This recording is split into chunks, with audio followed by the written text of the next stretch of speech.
Bona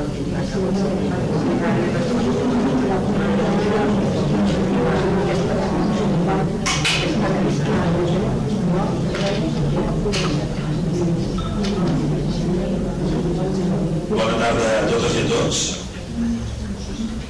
Benvinguts a la sala d'actes de l'Institut d'Estudis Vallencs. Avui fem la segona sessió del cicle de xerrades Dones Vallenques, la Guerra Civil, que organitzem amb el Centre Cívic de Valls i la localia de dones de l'Associació de Veïns del Barri Antic. A més, per l'Institut, avui també és el dia que iniciem el cicle La Marra, cicle d'activitats de petit format que posarem en marxa quan s'avança el bon temps i que enguany finalment el podrem fer amb tota normalitat. En el desplegable de la barra, si el voleu recollir al sortir o si ja el teniu a les mans, trobareu totes les activitats que fem des d'avui mateix fins al 28 de setembre, amb el petit impàs del mes d'agost que aturem activitats. I bé, aquesta tarda en Xavier Solat ens parlarà sobre la Maria Candela Burtra Casanovas. D'ella sempre diem que és la primera vallenca llicenciada en farmàcia, però avui sabrem moltes més coses que s'han descobert, en part gràcies al fet d'anomenar-la ciutadana il·lustre de Valls, però també gràcies a l'interès que la seva figura com a científica va despertar amb Xavier Solat, almenys des de l'any 1999, que és quan l'Institut d'Estudis Vallencs va començar una recerca sobre ella i quan va rebre aquí mateix un dels seus fills, en Fernando López. Ja ho dic que no ha estat fàcil arribar a on som ara.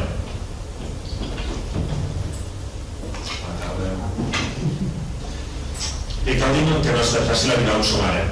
No tots els arxius es van conservar i a més parlem d'una persona que va morir jove en un país estranger en el que havia emigrat a causa d'una guerra, per qual cosa documentació no hauria de ser de massa, seguida més d'una llarga dictadura. Des de l'any 2016, Maria Burtres és la titular del Premi de Natura que convoca l'Institut d'Estudis Vallencs. I com a anècdota us direm que ara moltes de les escoles ens diuen volem informació dels Premis Maria Burtra. Això per nosaltres és un petit triomf que normalitza la presència femenina associada a la recerca en uns premis que arriben principalment als alumnes més joves. Passo la paraula al Xavier Solat, biòleg de formació, docent d'educació i amb un ampli ventall d'interessos que l'han portat, per exemple, a presidir aquesta entitat durant un bon grapat d'anys. Ell ha estat el jutge instructor de l'expedient de nomenament de la Maria Burtra com a ciutadana il·lustre de Valls i el responsable de l'elaboració de l'informe pertinent. Bé, bona nit a tothom, bon vespre, saludar la regidora de Joventut, la regidora de Valls, que ha d'incorporar, que és l'organitzadora o la que va recollir, la regidora que va recollir aquesta proposta de la vocalia de dones de l'associació de Barrantic de parlar de dones, en aquest cas de parlar de dones.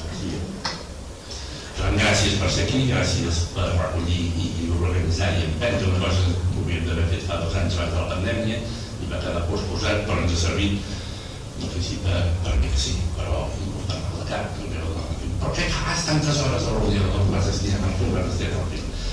I hi ha coses, van sortint cosetes de Maria Burtra, a diferència de les altres dones que aniran sortint en aquest cicle, Maria Burtra no participa activament en la guerra civil, sinó que és víctima de la guerra civil, víctima directa, molta gent evidentment, però també ho és com a científica, i això que deia el Francesc, que al final la porten a marxar a Catalunya, terres enllà, enllà, i no trobar milers, en una situació vital una miqueta complicada i trista.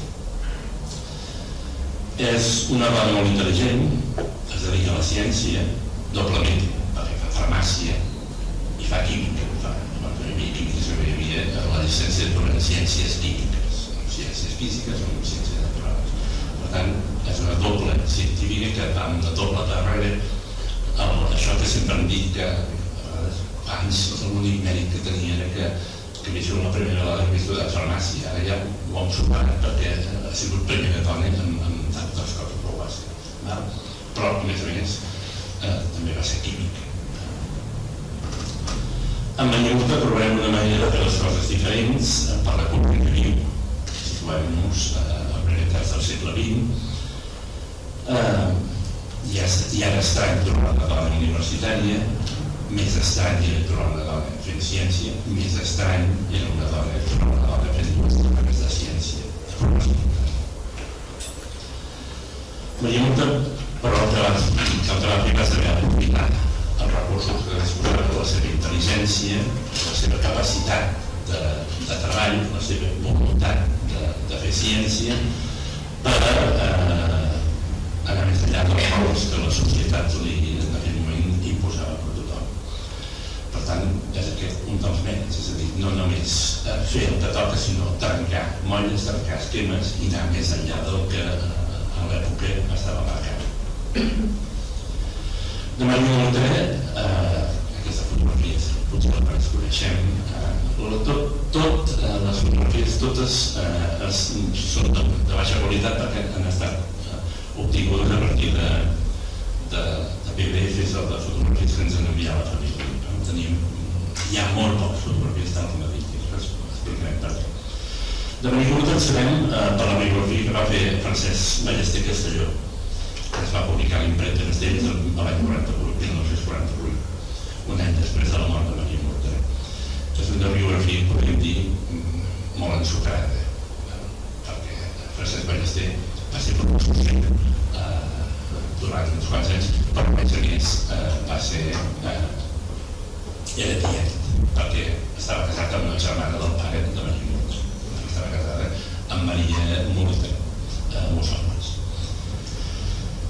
Per tant, llegint amb la distància i intentant amb la fredor, intentar extreure d'aquell conjunt de sucre i d'aquella cosa tan èpica que explica el Castelló, doncs intentem treure informació que ens serveix. També sabem més coses de Maria Munta per la biografia del seu marit, el Rodolfo Bloch, d'origen alemany, que també parlarem. Ell fa unes memòries, als 80 anys o així, fa unes memòries, però que te les vas creient, perquè no veig les memòries, evidentment, són les seves memòries amb visió masculina, evidentment, però aquestes memòries després descobreixes, quan parles amb la neta, la candela de la neta de Maria Munta, i descobreixes que no és que digui mentides, però no diu tota la veritat. Jo explicaré també perquè no diu tota la veritat, no Rodolfo Bloch. I també el Francesc, a matar-se de la vida, doncs es conserven poquíssimes coses de Maria Munta. Algunes fotografies que tenim aquí, l'expedient acadèmic de la Universitat de Barcelona, amb un afegitó de la Universitat Autònoma, una cosa com estranya, i per coses més.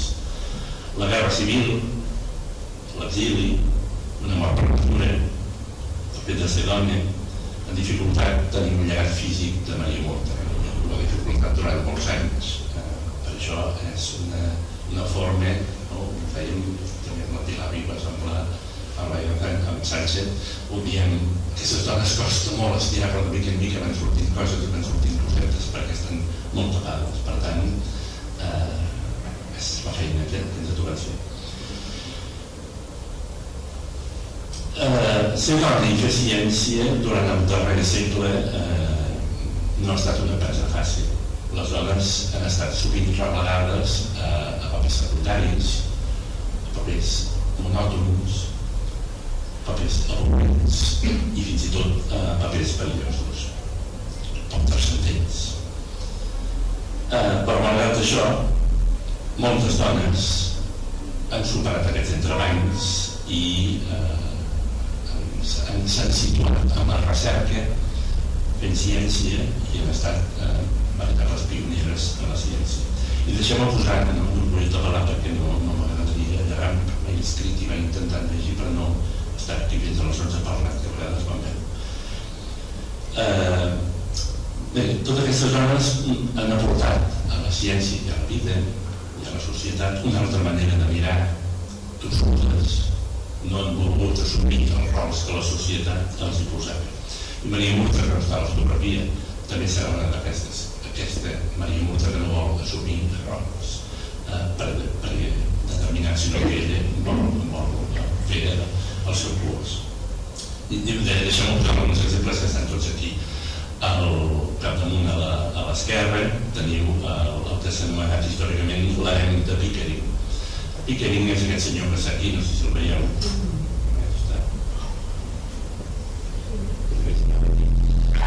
I que era astrònom, astrofísic, astròleg, és un astrònom, i aquest senyor mirava el microscopi i llavors tenia un conjunt de dones, que històricament això se li titularem, que li feien la feina bruta i passada d'apuntar estels. Una feina, aquest senyor mirava el cel pel telescopi, elles no, evidentment, dones, i feien fotografies, milers i milers i milers de fotografies. I llavors les donaven aquestes dones i unes comptaven estels, els altres feien estadística, i d'aquí deixem en destacar-ne dues, la següent de la fotografia, que és la Henrietta Levy.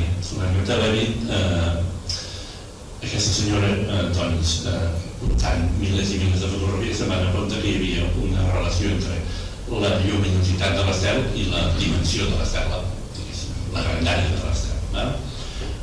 I va partir una sèrie de lleis a partir de la fotografia per calcular grandàries d'estels.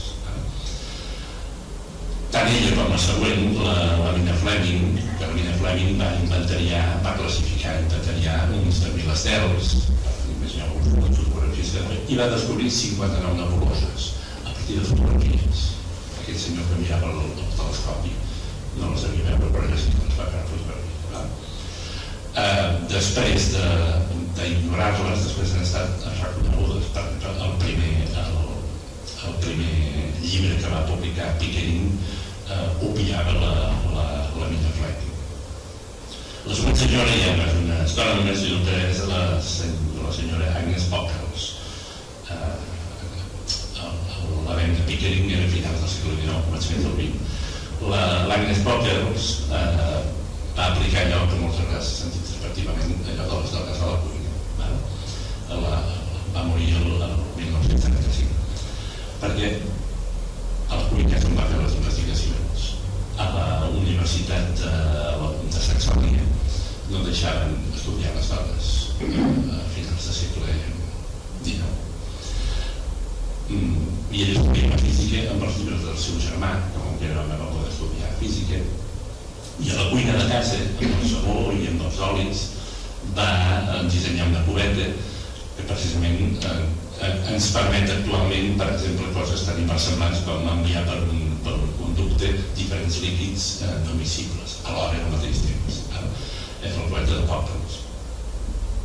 Després sí, el gran Romeix, poc abans de morir, abans de se l'ha nomenat doctora honoris causa per la Universitat de Brunswick.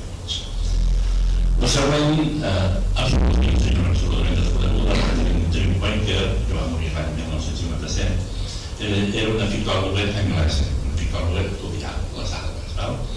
Era una senyora que tenia una beca i estudiava a Cambridge.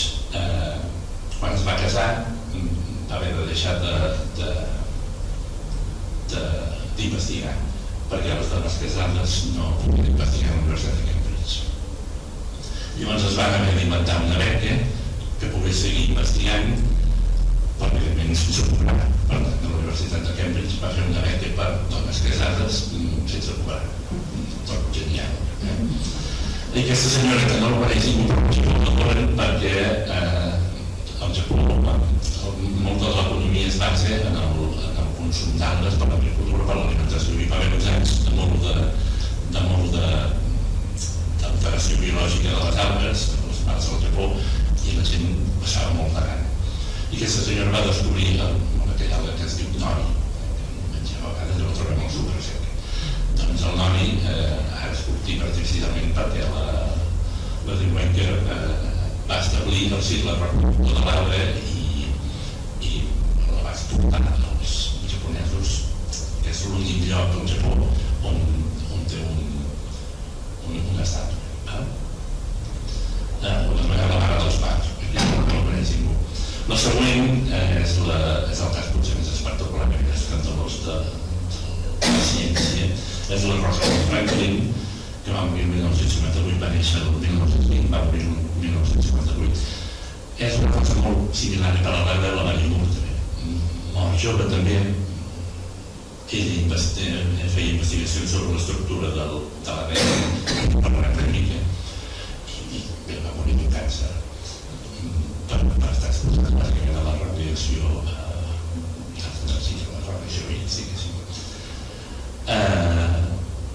a més va morís perquè li van robar una fotografia, la fotografia 51, que és la fotografia que a partir d'aquesta s'extreu l'estructura de l'ADN, li van robar del laboratori i van esperar que es morís per donar-li el Premi Nobel als 3 investigadors que a partir de la fotografia 51 va fer una resolució a costa de la seva salut, va fer el Premi Nobel i ella va passar l'oblit durant molts anys. I després, per no parlar totes de fora, doncs tenim la següent, que és l'Angeleta Ferrer.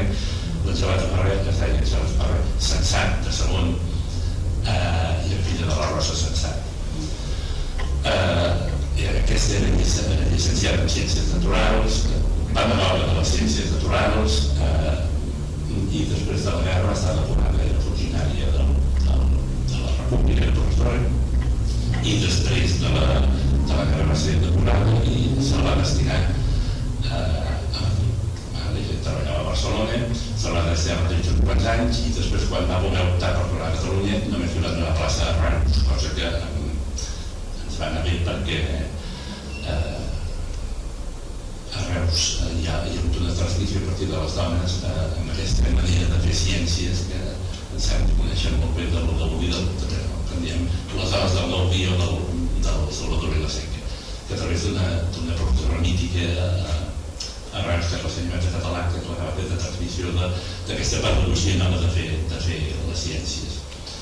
I després, l'última, per què es va represaliar? Doncs perquè les dones, després de la guerra, tenien una funció claríssima, que era la reproductora, no hi havia més, no havien d'estar ensenyant, havien de fer el que havien de fer. I la següent també és la Creu Casas Sicart, que és una mosquinòloga. Ella va morir l'any 17, va néixer l'any 13 i va morir el 17, segurament devia coincidir amb Maria Murta, perquè va estudiar farmàcia i infermeria i es va dedicar a les molses, una cosa tan avorrida com les molses. Els botànics no els agraden les molses perquè són tristes, avorrides i no tenen flor, per tant era un camp en què les dones podien excel·lir i la Creu Casas va excel·lir en aquest camp a nivell internacional. Va ser una de les persones reconegudes internacionalment en el camp de les molses, que és un paper important en l'ecologia. També va ser de popular que aquesta, quan va acabar la Creu Casas, a l'últim curs de farmàcia li vam tornar a fer per exàmens perquè va dir que no venien els que sabien tota la república. Per tant, dones, n'hi ha cantarretes que més n'hi ha. Havíem de parlar de Maria Murta, doncs Maria Murta Casanovas neix al carrer del Carnisseria, al domicili familiar on el pare tenia la farmàcia. Des de la partida de naixement, m'ha agradat molt el francès que diu Maria de la Candela a Murta i Casanovas perquè és pateixada Maria de la Candela. Va néixer al carrer de la Carnisseria, número 10. Teníem el litigi amb la farmàcia després i va estar l'avi de francès. Sabíem que ens havia mogut, però no sabíem com s'havia mogut. Clar, i teníem raó tots dos, no? Jo deia, no, la farmàcia estava en 10, però ell deia, havia estat al 8, efectivament, però Maria Murta va néixer, per un canvi de numeració. No, resulta que diu, se arrienda a la casa número 8 de la calle Cánovas del Castillo, Carnisseria, antes ocupada per la farmàcia Murta. Això és la crònica d'abans del maig del 2010, per tant, el 2010 ja no és el número 8, sinó que és el número 10, però havia estat el número 8, i després trobem un anunci que diu per les neurastènies, anèmies, debilitat, miogenol, que ja es veu que ha d'anar bé perquè un senyor tot fornit, i diu de venda amb la farmàcia Murta, que la farmàcia, per tant, i a partir de l'aixement de Maria Murta diu, nació del domicilio paterno, paterno i materno, que per tant vivien a la la carnisseria, perquè poso que arreu de la carnisseria no ho veu.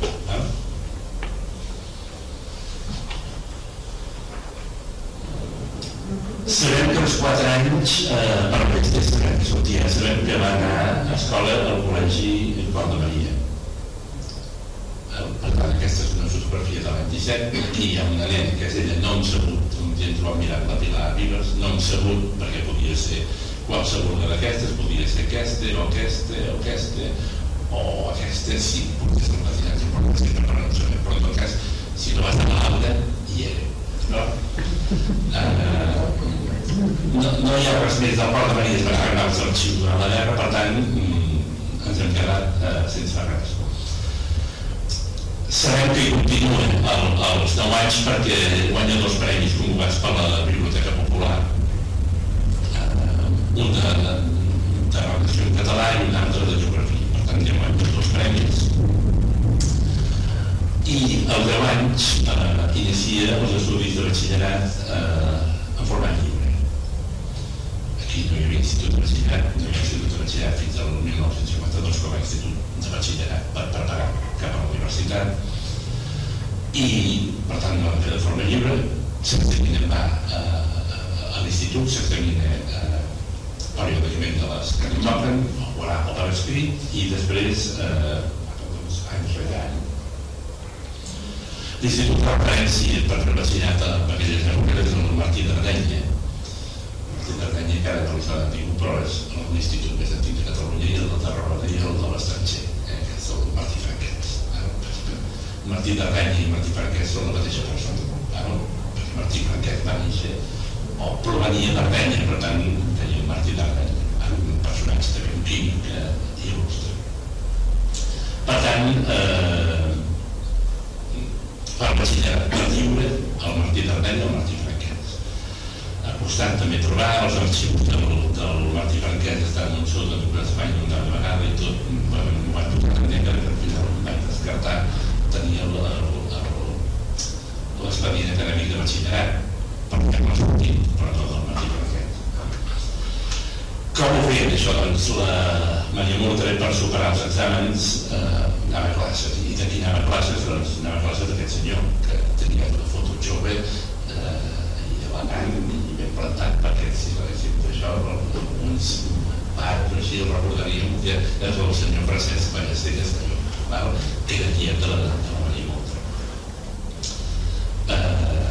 I doncs anava a classe amb el doctor Ballester, al carrer Sant Antoni número Ara 18. Ara 18, per tant, acaba el fred, diguéssim. Acaba Ballester. Hi anava més gent, hi anaven més canalla, tant homes com dones pobres, però bé, perquè no hi havia cap més manera de fer el batxillerat. Sabem per Ferran Casas que a Ballesters rebia una vocació francament singular, que és un personatge que també algun dia s'haurà d'estudiar en profunditat perquè és francament singular, diputat a Corts, alcalde, farmacèutic, fill farmacèutic, de net farmacèutic, un personatge despreocupat a la vida però preocupat per tothom, després de diners. Hi ha una anècdota que s'explica que a vegades diu, vam estar una setmana a Ferran Casas, diu, vam estar una setmana que aquí s'ha posat una xurra amb Maria Mortaret. Vam estar una setmana buscant una gerra, no sé si una gerra, perquè uns estrangers van venir, van trucar a la porta i no li van ensenyar la gerra, diu, això va anar comprat amb un portanter d'Anglaterra, però ve d'Holanda, però ve de París, però ve d'aquí Barcelona, ve d'aquí Valls. I diu, aquestes gerres van de 2 ampolles i donar-se només de una i posar-la a tenir l'altra i li van oferir una quantitat desorbitada de diners que ell pensava, diu, bueno, això no per haver treballi no és quant de temps, diu, i vam estar una setmana buscant aquella serra per aquella casa no la vam trobar, però també el mateix Ballester explica que va sentir o va veure publicat que es havien desaparegut les farmacopees, que no existien cap còpia de la farmacopea. Les farmacopees eren tractats de receptes mèdics del 1500, i li va dir a la filla, li va dir, nena, és dalt a la golfa, que hi ha uns llibres vells, baixa'l. I la nena, la filla va baixar un de joc i tenia la farmacopea, l'única farmacopea que es conservava. I què va fer el senyor Ballester? La va vendre. Però en tot cas, el Ferran Casas diu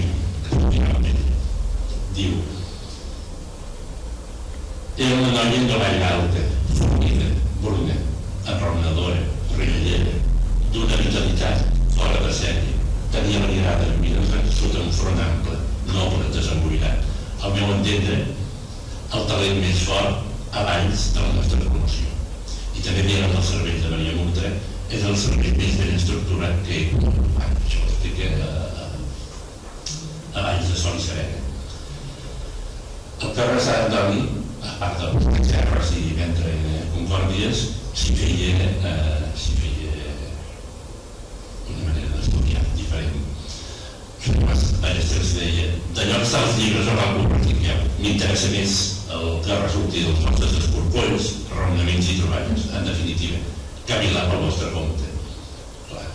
En aquella casa, per exemple, es parlava de la teoria de la relativitat d'Einstein, que feia molt pocs anys que es havia emès. Per tant, al carrer Sant Antoni es havia parlat 2 anys o 3 després d'emetre Einstein la teoria de la relativitat, doncs es parlava de la teoria de la relativitat.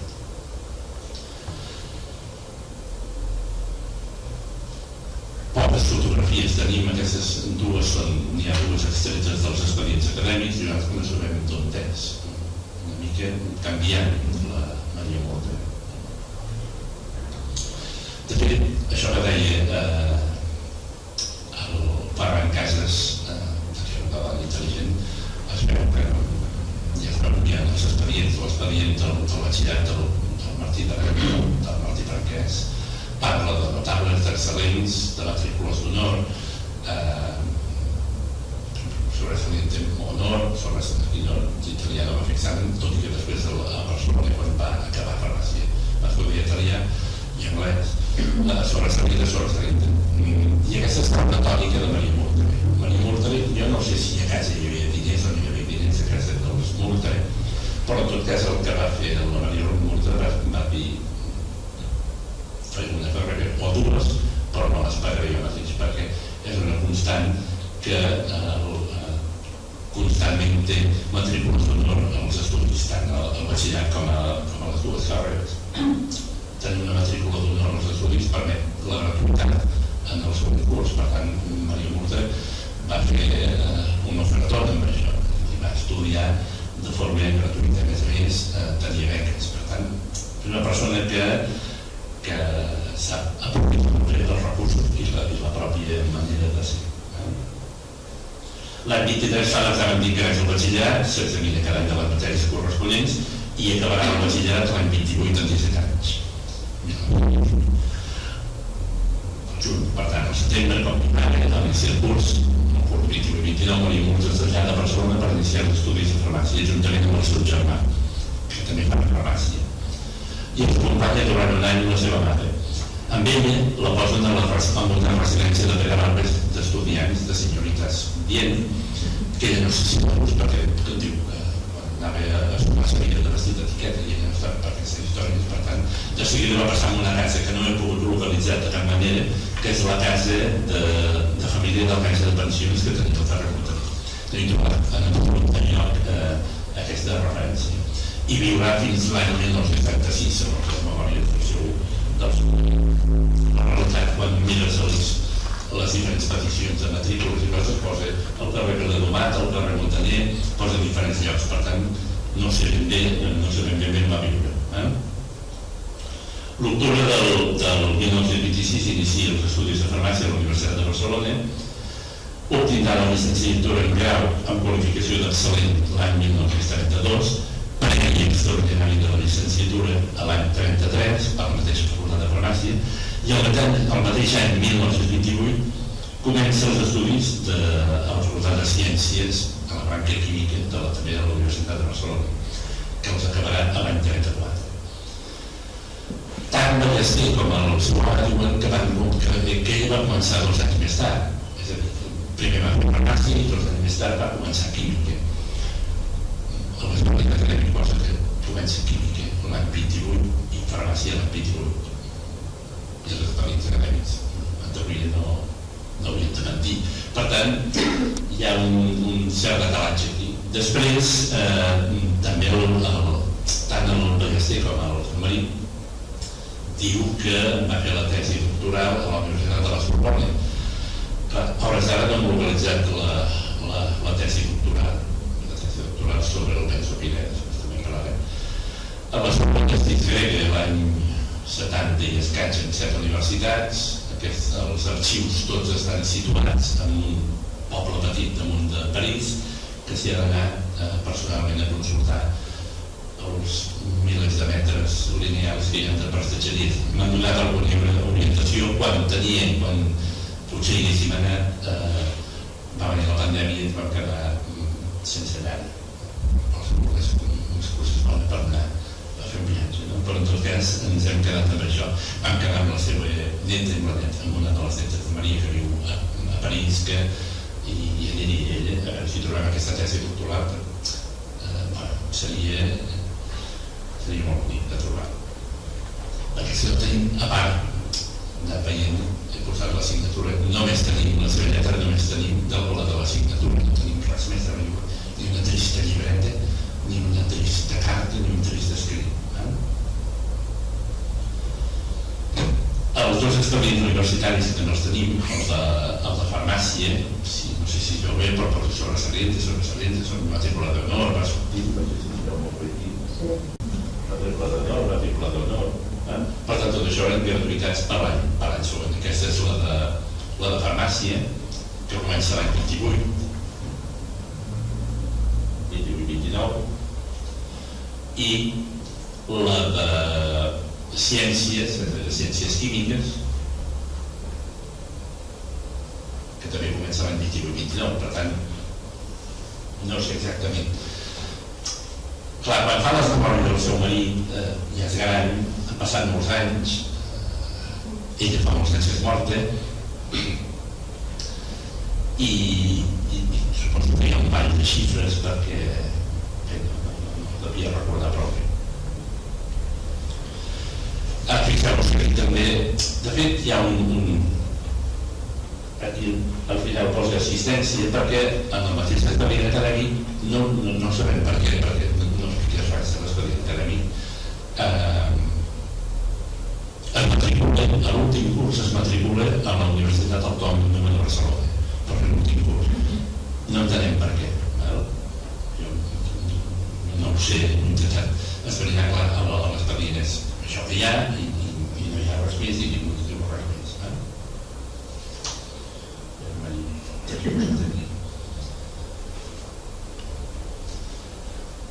L'any 31 el seu pare era alcalde i es fan les festes centrals. Jo no veig aquestes fotos, aquesta i la següent, que això és vestida de centrals de dama d'honor i per l'edat més o menys coincideix. Només té aquestes 2 fotos de la família. El seu pare llavors va en un moment passat alcalde per uns fenòmens com a particulars que no es va elegir l'alcalde, sinó que es va nomenar per durant pocs mesos. Va acompanyar el Maria Muta, va venir aquí baix i va acompanyar el pare amb les visites, això diu el Ballester, amb el ministre Roque Urbano i va quedar gratament sorprès el ministre de la simpatia perquè crec que era molt xerido i molt simpatitzat. Allò que us deia que crida l'atenció que ella va fer aquest exercici d'autoexigència per ella mateixa, suposo, però també per obtenir les matrícules d'honor que li permeten aquest descompte en matrícula. Hi ha un moment que surten 84 pessetes per aquí, o sigui, paga en algun curs, paga 84 pessetes, que ara no sé si dir-vos si és molt o és poc a l'any 30 o així. Però en tot cas fa aquest esforç sempre d'autoexigència i de ser de les millors, tant en un cantó, en farmàcia, com en en química. Ara em faig així de biòleg una mica, perquè també a vegades parlem del benzopirè i va sintetitzar el benzopirè. Què va fer Maria Horta d'interessant, d'important? Va ser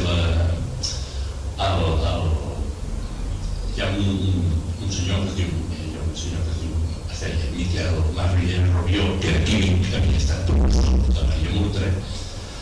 Quan ella acaba, li demana que sigui ajudant de càtedra de la seva càtedra de química analítica, i diu la tria perquè té una intel·ligència ràpida, vivaç i segura. La coneixia, havia sigut exalumne. Després també hi ha una mica d'egoisme i ell mateix ho reconeix en triar la Maria Murtra. En aquell moment el Departament de Ciències de la Facultat de Ciències Químiques, aquell departament estava estudiant el que s'anomenava la fisicoquímica del càncer, és a dir, s'estudiaven les substàncies que podien induir neoplàsies, càncer en humans. I en aquella època la substància inductora per excel·lència era el benzopirè, que és aquesta molècula d'aquí. Penseu que l'entendre no sabia absolutament res de l'estructura del DNA i com podia arribar a actuar el benzopirè. No se sap precisament fins l'any 53.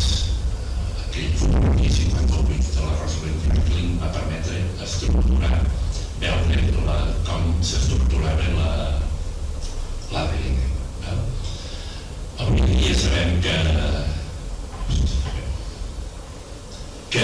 el benzopirè, això és una estructura del DNA, això és l'estructura oberta, hi ha 4 substàncies que formen el codi genètic, però definitivament això és una lectura en funció de les lletres que es posen, doncs hi ha un missatge o un altre. I el que fa el benzopirè és aquesta substància d'aquí,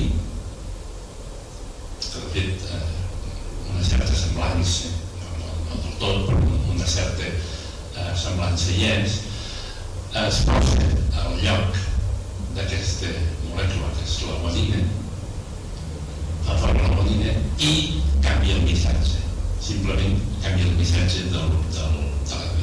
Per tant, aquell missatge, amb una sola lletra, aquell missatge que donava unes instruccions concretes pel funcionament de la cèl·lula, deix de tenir aquest funcionament i en té un altre. Es torna, diguéssim, pols el missatge i fa un creixement anormal de les cèl·lules, allò que coneixem com a càncer. Per tant, això s'ha acabat. Quan la Maria Murtra estava estudiant l'any 34, això no se sabia. Se sabia que intuïa, però no se sabia com actuava. Per tant, la ciència sempre es diu, no hi ha cap descobriment en ciència que no sigui important. Tots els descobriments en ciència són importants. Això està extret d'una revista de farmàcia, diu Este último camino, diu, jo no he sigut trobar tampoc tant fotografies noves, diu Este último camino, o de la investigació, també té el más ambicioso y admirable, és el que una companyia nostra, Maria Murtra, que estava als 14 Valls, que va cursar ciències químiques, també farmàcia, treballant en la seva tesi doctoral sobre la síntesi de l'hidrocarbur pomocíclic i terbilocancerígen benzopirè, sota la direcció del doctor Marrier, a la Facultat de Ciències. Diu així, va preparar per primera vegada benzopirè a l'estat espanyol. Que amb aquest benzopirè es van poder canceritzar algunes rates. No es va fer allí, però sí que després de parlaré, es va fer en un altre lloc. Quan aquests tipus de treballs només s'estaven fent a Anglaterra, Suïssa, Estats Units i Itàlia. Per tant, Maria Murtra és una pionera, és la primera persona, la dona, la primera persona que fa la síntesi del benzopirè. I aquí potser és una de les coses importants. El benzopirè és cancerigen, la seva síntesi i obtenció si no es fa amb controls molt estrictes, que ara serien gairebé impensable fer-ho a cost una mica com es feia llavors, però després parlarem amb el doctor Barriera, li va dir, home, és una dona intel·ligent, sap, jo també m'hi poso, però ella també s'hi va posar. Primer perill a la vida de Maria Murta.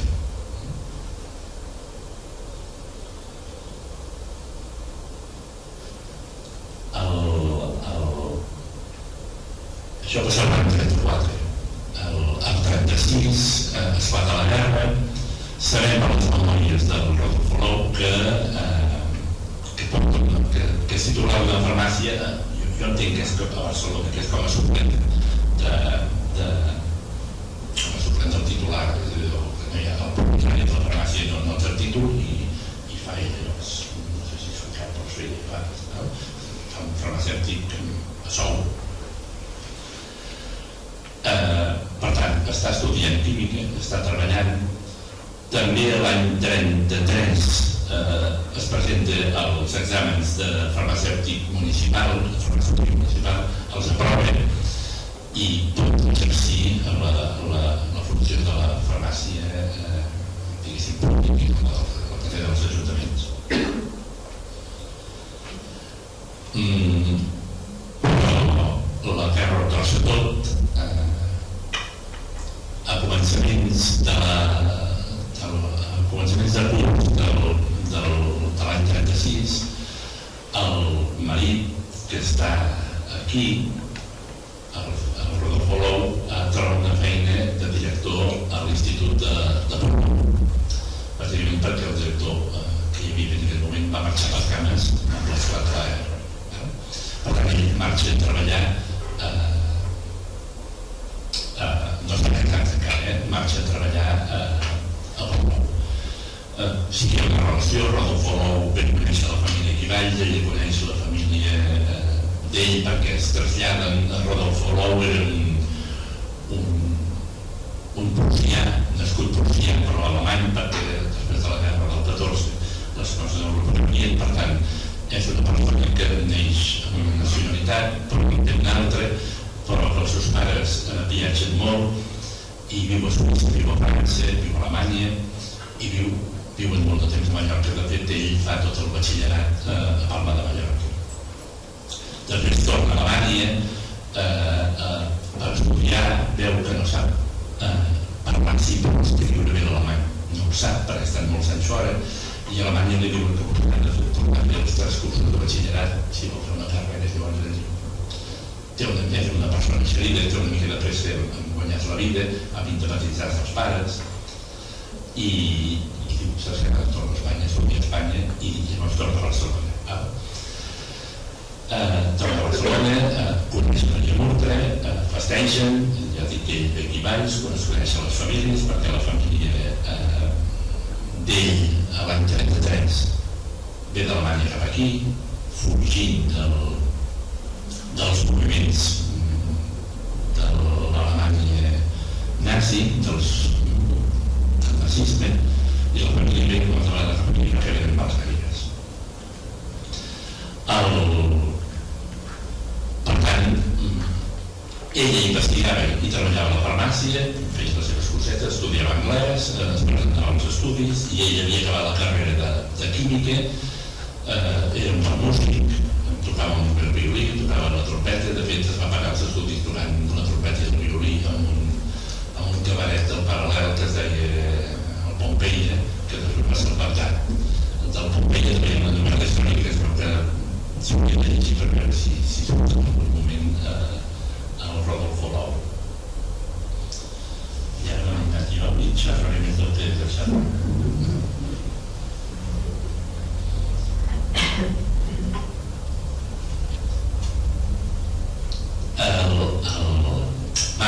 Marxa cap a Portbou, però torna cap al mar de guerra, torna cap aquí a Barcelona, es casen a Barcelona el dia 12 de setembre del 1936, es casen. i marxen tots dos a viure a Portbou, en plena guerra civil. Ell, a més, queda vacant per assassinat del titular del laboratori de la duana de Portbou, queda vacant el lloc i li diu: miri, vostè que és piti, que ens diria molt bé, que a part també de director de l'institut de Portbou, també faci de cap de laboratori de la duana de Portbou. Per tant, fa les dues coses, combina les dues coses, i Maria Murta es dedica a fer classes segurament asimilitats, és a dir, aquelles noies que segurament no podrien optar a més.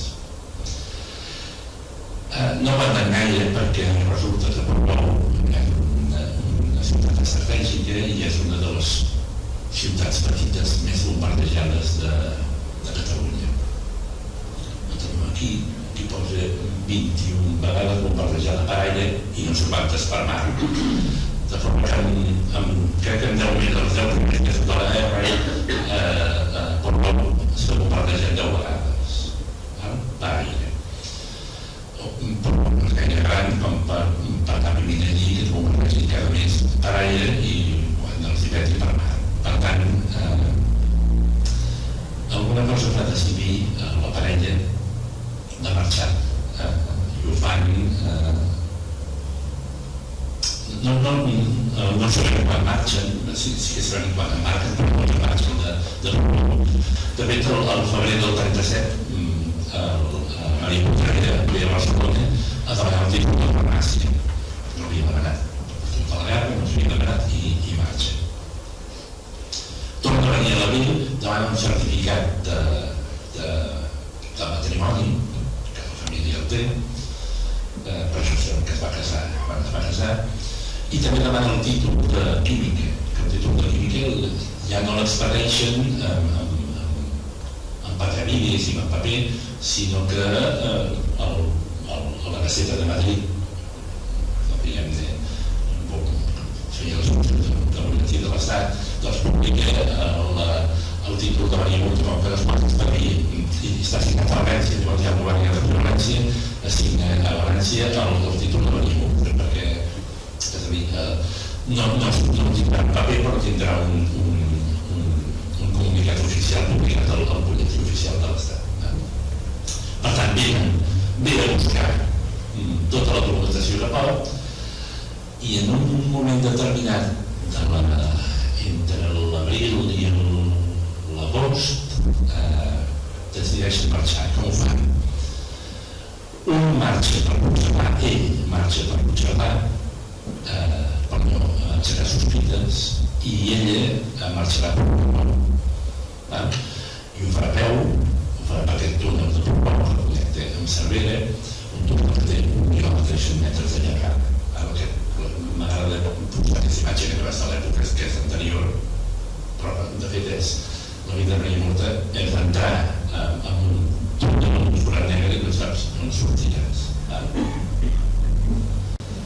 A part que marxen primer pels bombardejos de l'aviació. No es pot viure en un poble on t'estan bombardejant. Sembla ser per les memòries de Castelló que Maria Murta no aguanta això. No aguanta aquesta situació dels bombardejos.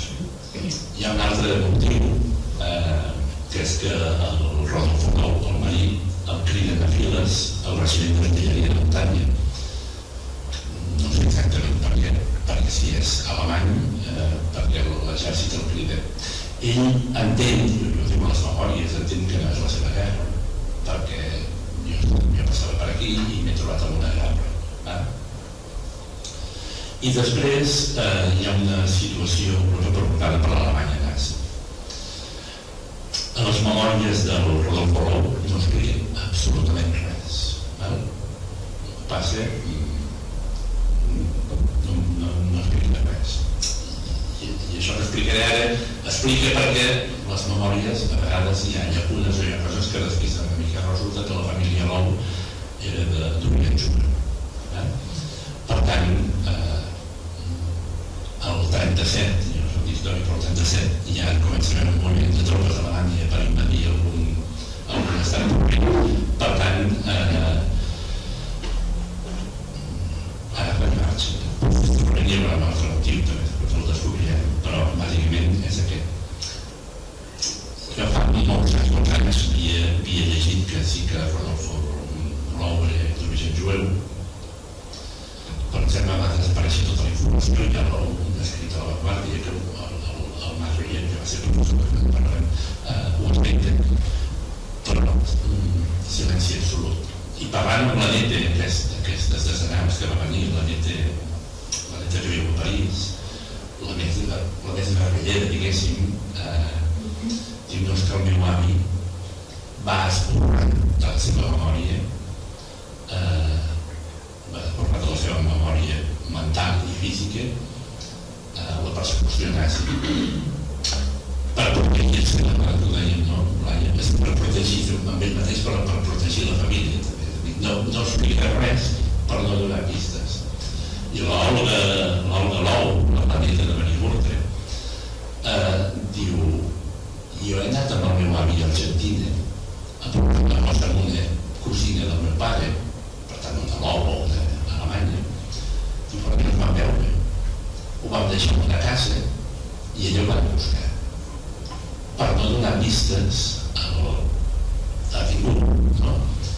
I diu, i la família, diu, m'he hagut d'enfrontar amb la família, perquè deia, si l'avi no volia que es parlés del seu origen jueu, tu ho has de respectar, però clar, l'origen jueu del meu avi també és el meu origen.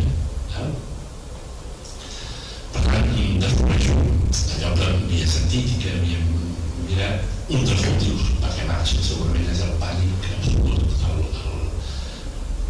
degut a l'origen jueu que comença a passar a Europa a la vista de tothom, però no a l'esquena de tothom també.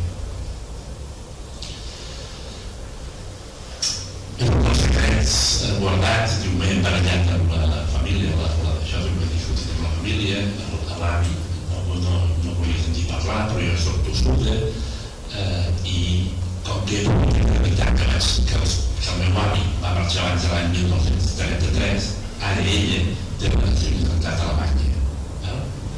Per tant, una neta d'algú que ha hagut de marxar d'Alemanya té nacionalitat, amb tots els drets, nacionalitat alemanya. Viu a França, però no va néixer a Colòmbia.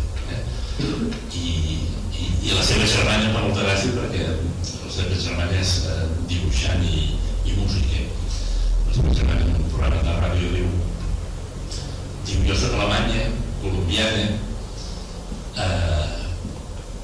japonesa, perquè la seva mare era japonesa, i catalana.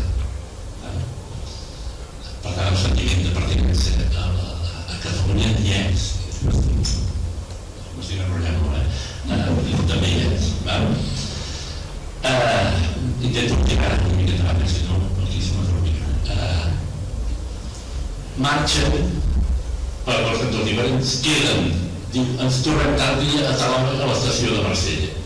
Ell hi és i ella no hi és. Clar, que no hi havia ni mòbils ni whatsapps, ni res de tot això, i diu, què faig? Jo no puc tornar allà, perquè m'he escapat, soc desertor, del fons desertor de l'exèrcit republicà. Vol marxar de França perquè també ell no sap ben bé, no pot anar a Alemanya, jo no soc clar perquè els seus pares ja han marxat perquè ell no... Per tant, diu, potser l'endemà a la mateixa hora i serà efectivament es troben tots dos i el problema el tenen amb el passaport, han marxat, amb allò que dèiem, han marxat amb l'opuesto, i prou, una maleteta, un dissimulant pel Puigcerdà i l'altre pel túnel d'un quilòmetre entre i mig, masses coses no pots portar, per tant marxen amb el poc. Van a veure el cònsol espanyol a Marsella i li diu, no, jo no li puc fer a vostè cap passaport perquè vostè l'únic passaport que li puc fer és per tornar a Espanya i a combatre. I diu, molt bé, doncs, passi-ho bé. I llavors dic d'una manera així com dic, ho he intentat escriure,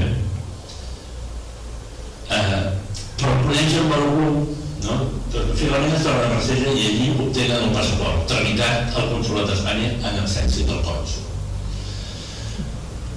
Clar, a les memòries ell diu, no, vam tenir, coneixia un del cònsol que era de viatge i bueno, el que coneixíem va fer el passaport i dic, bé, no? Clar, bueno, tots contents, el passaport i tenen el passaport, van al Consolat de Colòmbia i els donen el mitjà per entrar a Colòmbia. Després, clar, això té conseqüències, perquè, clar, en absència del cònsol es va ser un passaport, com dic, un passaport és fals. I realment és fals. Aquest passaport que no l'he vist, la neta el té, diu, i el guardo, diu, perquè, bueno, té conseqüències que aquest passaport sigui fals.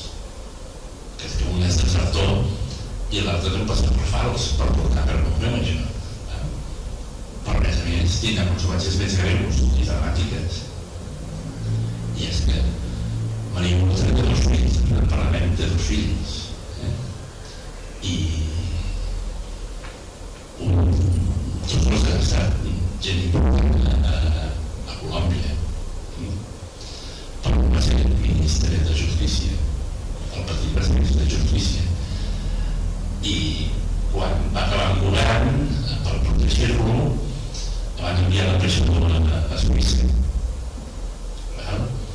Però no va haver canvi de govern, es va acabar l'ambaixada a Suïssa. I ho dic en les paraules en castellà, que deia la neta, i com mi padre no tenia visa, no tenia la nacionalitat espanyola perquè sabien que era un passaport fals, no va poder anar enlloc més que tornar al seu país. I un dia feia classe a la universitat un dia a l'any 1991, ha sortit de la classe a la universitat que el seu pare va ajudar a crear. El càrter de llit li va fotre un tiro al cap. Per tant, i el pare es viu encara, i el Rodolfo Molou es viu. Per tant, té conseqüències que aquest passaport sigui fals, conseqüències pel fill. Però tenen el passaport el 20 d'agost, això ho sabem, embarquen en el transatlàntic luxós que és italià, que es diu Horacio, que tant aquest és el Horacio. La travessia va ser molt agradable, diu ell. Van conèixer el ministre de Xile i va durar 15 dies. Per tant, surten amb allò que portaven amb un passaport fals, amb poquíssims diners, amb una travessia que durà 15 dies. Per què a Colòmbia? Doncs perquè a Colòmbia hi havia un germà de la Maria Moltret que es havia casat amb una senyora que es diu Magda Ferrer, que havia nascut a Riudoms, però havia criat entre Colòmbia i aquí a Catalunya. Perquè ja tenien terres, el senyor Ferrer, el senyor Marc Ferrer, era un senyor que tenia terres a Colòmbia, Déu-n'hi-do, i saben que poden anar allí i que tenen resguard. Marxen de Marsella el dia 20 d'agost i 15 dies més tard arriben al Port de Colòmbia. De Port de Colòmbia agafen un petit vaixell i estan uns quants dies, no sé quants, amb aquest ex-Colòmbia que havia estat transformat, que es diu el Delicànico, i remunten al riu Magdalena uns quants dies fins a la Dorada. De la Dorada els venen a esperar, el germà i el cunyat els venen a esperar i se'n van a Bogotà en vehicle. Per tant, hem fet des de Marsella, hem anat fins a Colòmbia i de Colòmbia anem a Barranquilla, de Barranquilla baixem fins a la Dorada i de la Dorada, és a dir, això igual s'hi van tirar un mes. Per tant, sortíem, la Maria Moltret havia entrat en un túnel fosc i negre i sortia al cap d'un mes gairebé a Bogotà, on s'hi estaven, acaba el seu germà i la cunyada, que recentment es diu la Quinta, es deia la Quinta Catalunya. Una extensió enorme, és a dir, la busques per internet, ha quedat com el barri Catalunya de Bogotà. l'equip de Catalunya dels barris ha quedat com el barri de Catalunya. S'estableixen allí, ell diu, se m'acaben els quartos, he vengut les joies de la Maria, he vengut el meu anell de casament, he vengut la meva càmera fotogràfica, per tant hi havia una càmera fotogràfica, per tant hi tenia fotografies, però no sabem on són aquestes fotografies. Després ell de seguida troba feines en instituts, després entra a la universitat, li demanen, l'home no hi és un crac també, li demanen per organitzar els estudis de química a la universitat, i per tant es comença a guanyar la vida. Ella, Maria Murtra, comença a agafar les classes, els liceos que viuen ells, de pares senyoritas, que havien deixat ell, i comencen a refer una mica la vida.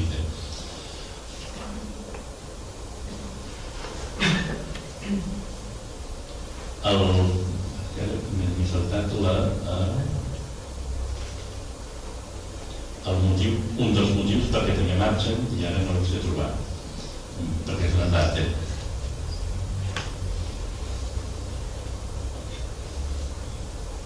Aquí, el 8 de novembre del 1937 neix el primer fill de Maria Murtra.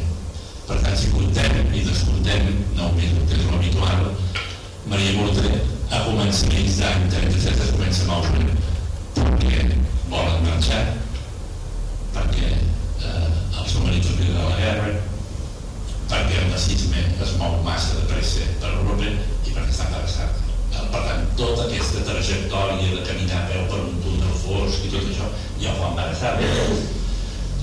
Té el primer fill i després el 23 de març del 1939 deixa el segon fill, l'Enrique, que serà ministre. Tenim poquíssimes fotografies, clar, si es va més a vendre a la màquina, massa fotografies no les tenim. Aquesta fotografia ja, jo comptant-ho, aquest nen pot tenir 10 anys, la vestidet així, molt fa més, jo que sé, però ella és pocs mesos abans de morir.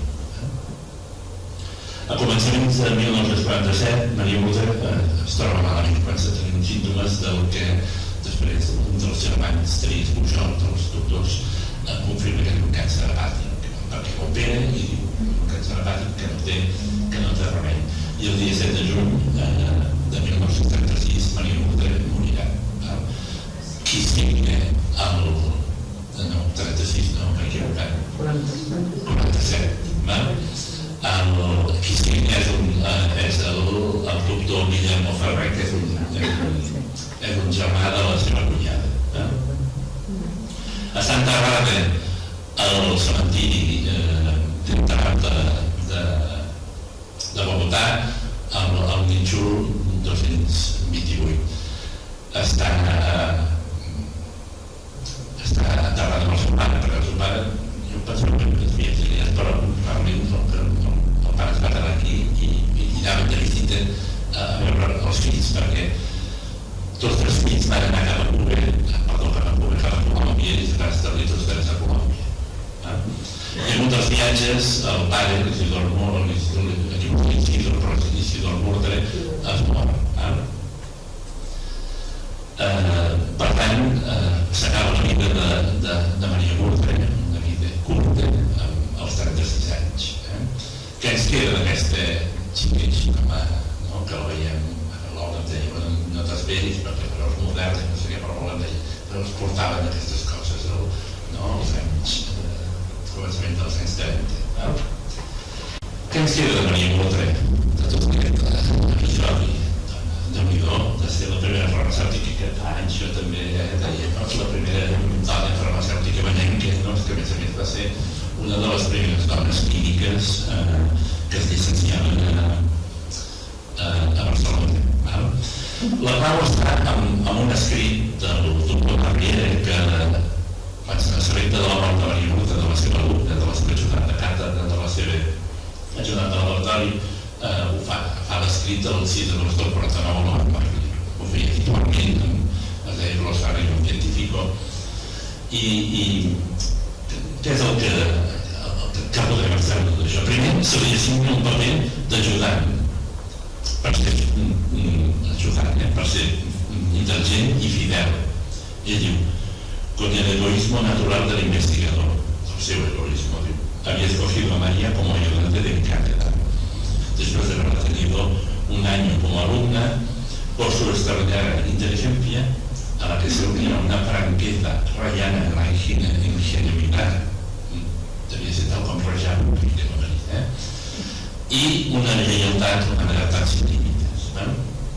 Després se li assigna una tasca perillosa, però malgrat això ella accepta aquest perill, accepta la síntesi de l'ensumiré. Diu el doctor Barrera, diu, antes de empezar nuestra tarea, advertí a María de los riesgos. Tuvimos suerte, los dos, y ante el principal riesgo, es que pateix tot, que de ser allí fregits, diu, no va passar. Diu, durant els 6 mesos que va durar la síntesi, per tant, la primera síntesi de benzopirè a l'estat espanyol, no va passar res, va passar res dolent, en principi. Maria Murta ho accepta perquè és científica, perquè va un paper actiu en la societat científica de l'època. Ella respondió, quan li dic, escolta, això és perillós. Diu, ella respondió algo que quería hacer algo, prefería trabajar en algo trascendental y útil para la humanidad a hacer un trabajo trivial al solo objeto de obtener un título. Per tant, la voluntat aquesta d'avançar amb la ciència. La voluntat de servei a la ciència la porta a sintetitzar per primera vegada a l'estat espanyol el benzopirè. Què permet el benzopirè? Doncs que altres científics avancin en el camp de la medicina. Diu, los modernos aparatos, diu el Marri, l'autor d'aquest article. Diu, los modernos aparatos de óptica que habían logrado que la universidad adquiriese para proseguir nuestras investigaciones se hicieron dañinos en un bombardeo en la estación de Iwo. La guerra també afecta no només a la persona, sinó a l'activitat científica. Sin embargo, el doctor Carulla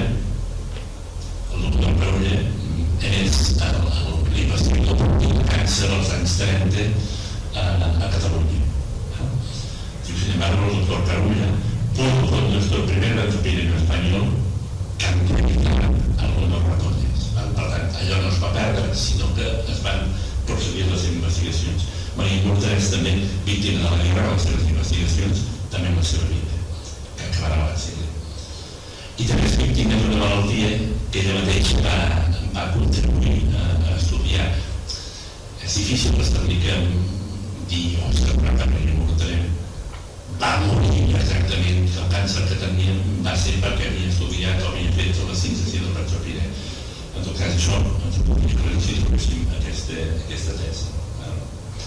Per tant, el llegat de Maria és aquest, el de saber aprofitar les circumstàncies de la vida, les seves capacitats, la seva tenacitat, la seva intel·ligència, honestedat, honradesa, generositat i voluntat de servei a la ciència i a la societat.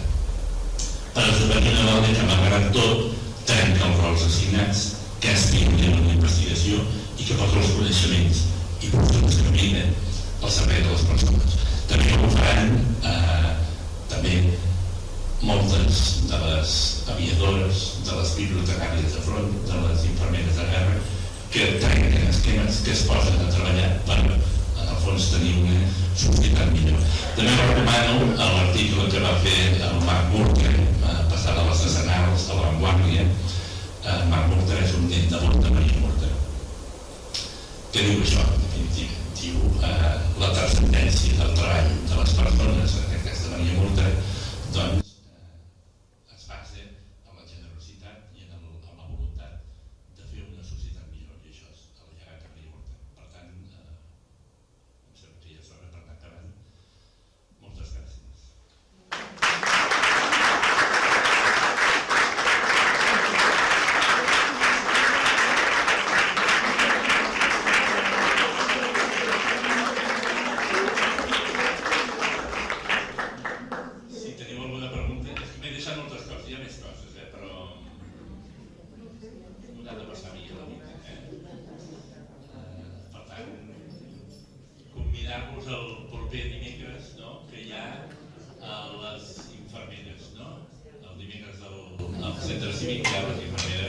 val la pena, ja ho sabeu, no ho dic per mi, ho dic per la Dolors Vives, per la Maria Murta, per la Maria Felip Espanyol, per les infermeres i per tothom. Per tant, gràcies, i si algú té alguna pregunta podem fer ara o després o un dia pel carrer, com vulgueu.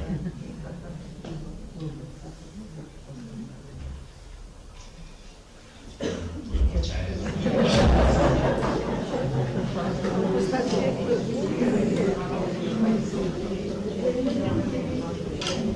També